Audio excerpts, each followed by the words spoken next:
जय गुरुदेव. म्हणोनी भक्ती मार्गी वर्तता, वस्तू सहजची हाता, मग स्वयंची होय वस्तुता गुरु कृपेने. संत शिरोमणी शिवयोगी मन्मथ माऊली आपल्या परमरहस्य या प्रासादिक ग्रंथातील 7व्या अध्यायातून भक्तीचा महिमा सांगतात. माऊली म्हणतात, म्हणोनी भक्ती मार्गे वर्तता. माऊलीला कोणता भक्ती मार्ग सांगायचा आहे? भक्ती, श्रद्धा, निष्ठा, अवधान, अनुभव, आनंद आणि समरस ही षडविधा भक्ती आहे. या षडविधा भक्ती ह्या 6 पायऱ्या आहेत. पहिली पायरी आहे श्रद्धा. सद्गुरुनाथाच्या चरणावर श्रद्धा, वचनावर विश्वास, सद्गुरुनाथानं दिलेल्या इष्टलिंगावर विश्वास ठेवून जो साधक नित्य इष्टलिंग पूजा करतो, तीर्थप्रसाद सेवन करतो आणि या श्रद्धेमुळं साधकाचं अंतःकरण शुद्ध होतं, त्याचे विचार निर्मळ होतात, त्याचे आचार निर्मळ होतात, साधक सदाचारी होतो. आपली गुरु माऊलीवर श्रद्धा आहे. आपण कसं वागल्यानंतर गुरु माऊलीला आनंद होईल असा विचार करून तो वागतो. ही भक्तीची पहिली पायरी आहे. दुसरी पायरी आहे निष्ठा. सुरुवातीच्या काळात श्रद्धा, ती श्रद्धा ज्यावेळेस परिपक्व होते त्यावेळेस तिचं रूपांतर निष्ठेमध्ये होतं. संसारात कितीही संकटे आली, बुद्धीने कितीही संशय घेतली, तरी साधकाची निष्ठा गुरुचरणावर असते. साधकाची निष्ठा गुरुवचनावर असते. साधक म्हणतो, माझा देह, माझं मन, माझी बुद्धी, माझी वाणी सर्व काही सद्गुरूला समर्पित आहे आणि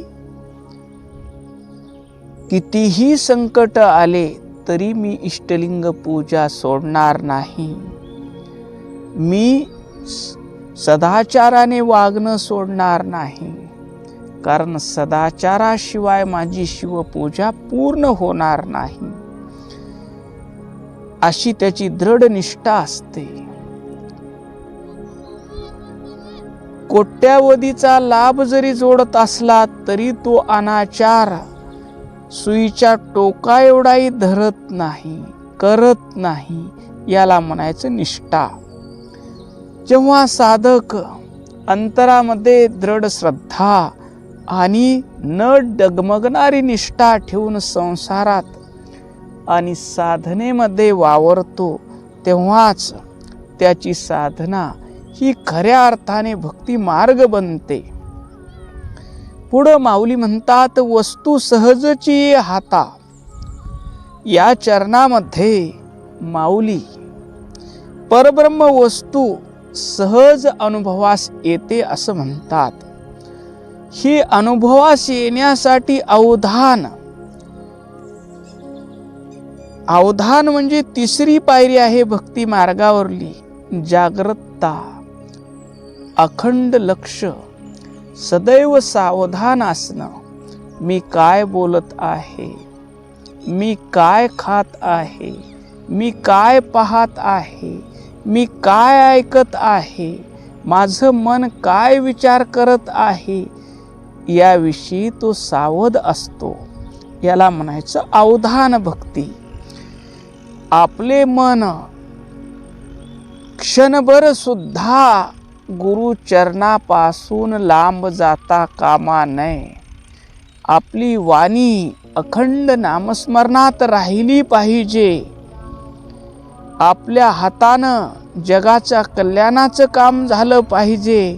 आपल्या वाणीनं जगाला सुख मिळेल, आनंद होईल असेच शब्द निघाले पाहिजेत असं लक्ष ठेवून असतो, त्याला म्हणायचं अवधान भक्ती.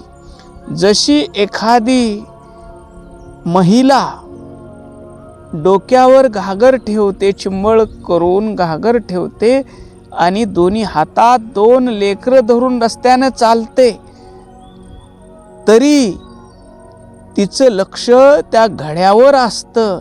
तसं साधकाचं पूर्ण अवधान, पूर्ण लक्ष मन गुरुचरणाजवळ असतं आणि वाणीतून भगवंताचं नामचिंतन चालतं.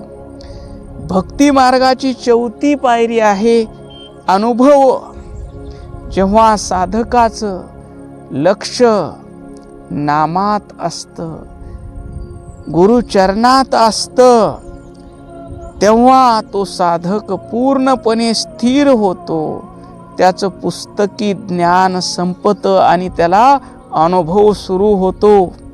दुधात तूप आहे हे ऐकणं म्हणजे ज्ञान, आणि ते तूप स्वतः चाकून पाहणं म्हणजे अनुभव.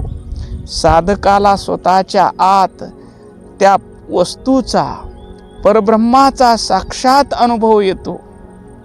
माऊली म्हणतात, तो परमात्मा आधीच आत असल्यामुळे केवळ अवधान म्हणजे सावधान राहिलं की तो आत्म्याचा अनुभव अत्यंत सहजपणे येतो. आत्मा हे स्वयंसिद्ध आहे, याला नवीन कुठून आणायचं नाही. पण आपण असावधान असतो म्हणून त्याची आपल्याला अनुभूती येत नाही. माऊली म्हणतात, सहज वस्तू प्राप्त आहे, त्यासाठी वेगळा अट्टास करायची गरज नाही. पुढं माऊली म्हणतात, मग सोयीची होय वस्तुता. हा भक्तीचा परमोच्च टप्पा आहे, जेथे भक्त आणि देव हे द्वैत संपत.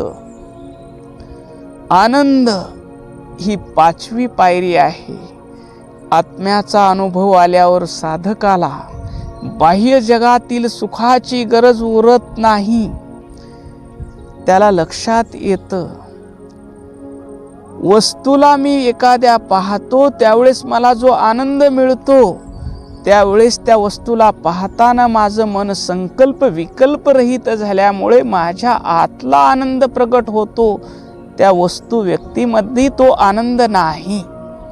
जिभेवर एखादा पदार्थ ठेवतो त्यावेळेस त्या पदार्थामध्ये मन एक रूप होतं, संकल्प विकल्प थांबतात, त्यावेळेस तो चवीचा आनंद मिळतो. तसाच स्पर्श सुख घेताना मन संकल्प विकल्प रहित होतं आणि आतला आनंद प्रकट होतो. शब्द स्पर्श रूप रस गंध या बाहेरच्या वस्तूमध्ये आनंद नाही. त्या वस्तूचा भोग घेताना काही क्षणापुरतं मन संकल्प विकल्प रहित होतो आणि आपल्या आतील आनंद प्रकट होतो. हे त्याच्या लक्षात येतं. त्याला बाह्य सुखाची गरज उरत नाही. त्याला अक्षय आनंदाचा झरा सापडतो. हा आनंद विषयाचा नसून स्वतःच्या मूळ स्वरूपाचा असतो. भक्तीची 6वी पायरी आहे समरसता. आनंदाच्या पलीकडील पायरी म्हणजे समरस. समरस होणे म्हणजे साखरेच्या गोडी चाकता चाकता गोडी रूप होणं. मिठाचा खडा पाण्यात टाकला की ते पाणी रूप होतो. तसं हा भक्त त्या ईश्वराशी एकरूप होऊन जातो. जेव्हा भक्त नामस्मरण करता करता, नाम घेता घेता नामी होतो, अर्थात त्याचा मीपणा निघून जातो, तेव्हा भक्त त्या परब्रह्म तत्वाशी पूर्णपणे समरस होतो. अशा अवस्थेमध्ये त्याला मी भक्त आहे आणि तो देव आहे हा वेगळेपणाचा पडदा गळून जातो. भक्त स्वयंच परब्रह्म स्वरूप होतो. शेवटी माऊली म्हणतात, गुरु कृपेने साधकाच्या अंगी स्वतःहून एवढी श्रेष्ठ श्रद्धा, निष्ठा, अवधान, आनंद, समरस या गोष्टी निर्माण होऊ शकत नाहीत.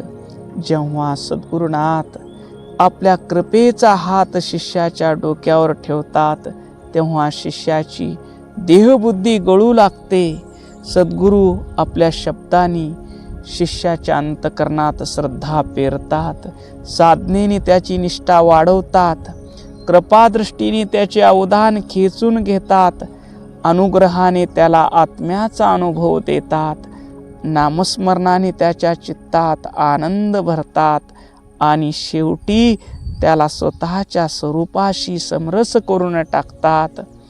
माऊलीला या ओवीमध्ये सांगायचं आहे, सद्गुरुनाथाच्या कृपेनं अंतरात श्रद्धा निर्माण होते आणि श्रद्धेतून निष्ठा निर्माण होते आणि निष्ठेने भक्ती मार्गावर चालत राहिले की मनाचं लक्ष म्हणजे अवधान स्थिर होते आणि अवधान स्थिर झालं की त्या परमात्म्याचा अनुभव सहज येतो. लक्ष लावा शिवा पाही हित या वेगळे नाही म्हणतात संत. ही अवधान भक्ती सांगतात. आणि नाम घेता घेता नामी होतो, शिव शिव म्हणता म्हणता शिव होतो. हा अनुभव मिळताच अंतकरणात ब्रह्मानंदाचा आनंद उचंबळतो आणि शेवटी भक्त त्या आनंदाच्या महासागरात असा समरस होतो की स्वतःच तो परब्रह्म स्वरूप बनून जातो. ओम शांती शांती शांती.